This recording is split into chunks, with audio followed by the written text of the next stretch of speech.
Chronis troubleshooting tayo mga master dito sa blow molding machine namin. So ito yung tinuturo ng alarm mga master, itong transport chain yung tinuturo ng alarm mga master. So nagmalfunction yung transport chain heating module.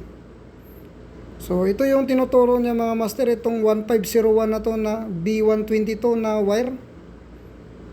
So ito ay dapat ay naka-active siya, so dapat may signal siya mga master.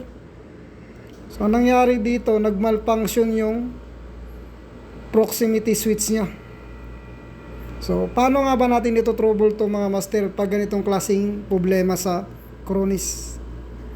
So ito yung tinuturo ng alarm mga master, itong cylinder na to. So may safety sensor siya dito na red switch sensor. So kung makikita niyo yung tagging ng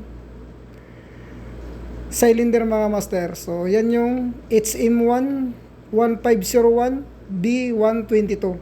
So yan yung naka-indicate doon sa HMI, yung tinuturo ng alarm.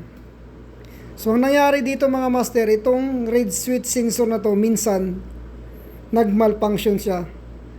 So medyo malayo siya sa set point, kaya ang ginawa ko, inadjust ko lang konti yung sensor mga master ng position ng sensor. So dito pala siya pumapasok sa I/O module na to mga master. So yung W122 dyan ay galing sa red switch sensor ang signal. Tapos yung isa naman, yung W121 ay galing sa pressure switch mga master, yung supply ng hangin papunta dun sa cylinder. So wala tong solenoid valve to mga master. So after adjustment mga master ay ito na yung lumalabas sa HMI. So wala ka na makikita ng alarm dyan. So sana nagkaroon kayo ng idea mga master sa ganitong klaseng problema ng Chronis.